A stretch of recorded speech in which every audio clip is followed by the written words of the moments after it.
Hello বন্ধুরা, আপনারা দেখতেছেন কুনাল জ্ঞান ইউটিউব চ্যানেল। তো আজকে আবারও একটা ভিডিও নিয়ে আসি আপনাদের জন্য। ভিডিওটা হলো মোবাইল হ্যাঙ্গিং প্রবলেম নিয়ে। তো আপনি যদি হয়তো মোবাইল নিয়ে থাকেন, পুরনো বা নতুনই নিয়েছেন বা অনেক বছর হয়ে গেছে, সেই মোবাইলটা একটু হ্যাং করতেছে, ঠিক আছে? তো আপনি কয়েকটা সেটিং ঠিক করে নিয়ে সেটা কিন্তু নতুন মোবাইলের মতো ইউজ করতে পারেন।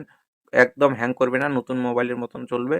100% গ্যারান্টি দিচ্ছি। আপনি সম্পূর্ণ ভিডিওটা দেখবেন, স্কিপ না করে স্টেপ বাই স্টেপ। তো বন্ধুরা, তার আগে চ্যানেলে যদি নতুন হয়ে থাকেন চ্যানেলটাকে অবশ্যই সাবস্ক্রাইব করে দিবেন এরকম নতুন নতুন ভিডিও পেতে। আর ভিডিওটা যদি ভালো লেগে থাকে চ্যানেলটাকে অবশ্যই একটা লাইক দিয়ে দিবেন। তো চলুন ভিডিওটা শুরু করি। তো মোবাইল আপনি নিয়ে নেবেন, মোবাইল নিয়ে নেওয়ার পরে তো দেখুন এই যে সেটিংস, এই সেটিংয়ের উপর ক্লিক করে দিবেন সবার প্রথমে। তো সেটিংয়ে ক্লিক করে দেওয়ার পরে এরকম পেজটা চলে আসবে। তো সবার প্রথমে স্ক্রল ডাউন করে একটু নিচে নিয়ে নেবেন আপনারা। দেখুন এখানে অ্যাকাউন্ট অ্যান্ড ব্যাকআপ আছে বা আপনার ফোনে অ্যাকাউন্ট অ্যান্ড সাইনিং অপশন থাকতে পারে। তো এই যে অপশনটা, এই যে দেখুন একটা দুইটা তীর দিয়ে রাউন্ড করা আছে, এই অপশনটা দেখবেন অ্যাকাউন্ট অ্যান্ড ব্যাকআপ আমার ফোনে আছে। তো এটাতে ক্লিক করে দিবেন। আমি ক্লিক করে দিলাম। তো সবার প্রথমে দেখুন অ্যাকাউন্ট ম্যানেজমেন্ট, ম্যানেজ অ্যাকাউন্ট, এই অপশনটাতে ক্লিক করে দিবেন। তো ক্লিক করে দেওয়ার পরে ঠিক এরকম পেজ চলে আসবে। আপনার যতগুলো ফেসবুক আছে, জিমেল আইডি আছে আর যতগুলো অ্যাপ্লিকেশন আছে সব চলে আসবে। তো দেখুন এখানে অটো সাইনিং ডাটা, এই অপশনটা কিন্তু আপনারা বন্ধ করে দিবেন এটা যদি চালু করা থাকে। দেখুন এই যে চালু করা আছে, এই অপশনটা চালু করা থাকলে কি হয়, আপনার মোবাইলের নেট যখনই অন করবেন তখনই এই অ্যাপ্লিকেশনগুলো ব্যাকআপ নেবে, ঠিক আছে? তো এটা আপনি অফ করে দিবেন। এটা অফ করে দিলে কোনো ক্ষতি নেই, বরঞ্চ লাভ হবে। আপনার মোবাইল দ্রুত স্পিড চলবে নতুন ফোনের মতো, ঠিক আছে? এটা একটা নতুন সেটিং। তো এটা আপনারা করে নেবেন। এরপর দ্বিতীয় সেটিংটা হচ্ছে আবারও একটু ব্যাক করে নেবেন। ব্যাক করে নিয়ে আবারও ব্যাক করে নেবেন। ব্যাক করে নেওয়ার পরে অ্যাসেবিলিটি সেটিং আছে, সেখানে চলে আসবেন। এই যে দেখুন অ্যাসেবিলিটি সেটিং, এই অ্যাসেবিলিটি সেটিংয়ের উপর ক্লিক করে দেবেন। তো ক্লিক করে দেওয়ার পরে এরকম অনেকগুলো অপশন চলে আসবে। তো আপনার ফোনে হয়তো অন্যরকমভাবে আসতে পারবে, তো সেটাকে আর দেখার দরকার নেই। আপনি দেখবেন এই যে ভিজিবিলিটি, এই অপশনটাতে চলে আসবেন। এখানে দেখুন প্লাস আইকন আছে, এই অপশনটাতে ক্লিক করে দেবেন। তো ক্লিক করে দেওয়ার পরে এরকম পেজটা আসবে। তো দেখুন এখানে রিমুভ অ্যানিমেশন, এই যে অপশনটা, এটা আপনি চালু করে দিবেন।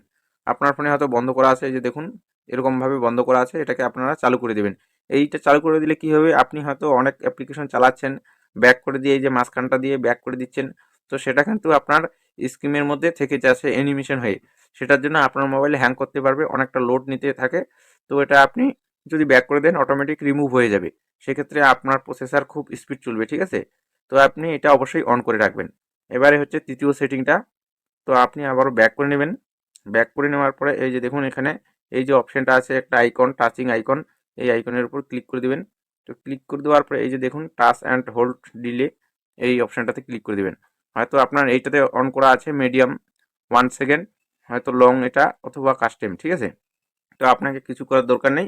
এই যে প্রথমটা আছে শর্ট 0.5 সেকেন্ড, এটা করে দিবেন, ঠিক আছে? এটা করে দিলে খুব দ্রুত আপনার ফোন কিন্তু স্পিড চলা শুরু করে দিবে। তো এবারে চতুর্থ নম্বর সেটিংটা আমি বলে দিচ্ছি। ব্যাগে চলে আসবেন, আবার ব্যাক করে দিবেন। ব্যাগে চলে এসে ডিপ্লোবার অপশনে আপনি চলে আসবেন। ডিপ্লোবার অপশন আপনার যদি উপরে শো না করে, তো সেটার ক্ষেত্রে অ্যাবাউট ফোনে গিয়ে সফটওয়্যার ইনফরমেশন, এটাতে ক্লিক করে দিবেন। ক্লিক করে দেওয়ার পরে দেখুন এখানে বিল নাম্বার বলে একটা অপশন আছে, এটাতে আপনি 7 বার প্রেস করে দিবেন এরকমভাবে। আমার অলরেডি ডেভেলপার অপশন চালু করা আছে, এনেবল শো করতেছে দেখুন। আপনারা এভাবে 7 বার প্রেস করে দিলেই কিন্তু ডেভেলপার অপশন চালু হয়ে যাবে। এরপর ব্যাক করে নেবেন। ব্যাক করে নেওয়ার পরে ডেভেলপার অপশনে চলে আসবেন। এই যে ডেভেলপার অপশন, আমি ক্লিক করে দিলাম। তো ক্লিক করে দিলে এরকম অনেকগুলো অপশন চলে আসবে পরের পেজটাতে। তো স্ক্রল করে নিয়ে আপনি নিচে নিয়ে নেবেন। এখানে অপশন আছে একটা ব্যাকগ্রাউন্ড প্রসেস লিমিটেড, এরকম একটা অপশন আছে, আমি দেখিয়ে দিচ্ছি আপনাদেরকে। স্ক্রল করে নেবেন আস্তে আস্তে, দেখবেন বহু অপশন আছে এখানে, যত ফাংশন আছে মোবাইলে সবগুলোই এখানে অপশন কিন্তু আছে। তো উপরে চলে গেছে মনে হয়, আমি দেখাচ্ছি আপনাদেরকে। এই যে দেখুন ব্যাকগ্রাউন্ড প্রসেস লিমিট, এই অপশনটাতে চলে আসবেন। এটাতে আসার পরে ক্লিক করে দিবেন, ঠিক আছে? এরকমভাবে ক্লিক করে দেবেন। আপনার ধরুন স্ট্যান্ডার্ড লিমিট করা আছে অথবা নো ব্যাকগ্রাউন্ড প্রসেস করা আছে। এই যে দেখুন এভাবে যদি করা থাকে এটাকে অ্যাটমস 1 প্রসেস করে দিবেন, ঠিক আছে? তাহলেই কিন্তু আপনার ফোন দ্রুত চলবে, ঠিক আছে? এরপর আর 5 নম্বর সেটিংটা আমি বলে দিচ্ছি।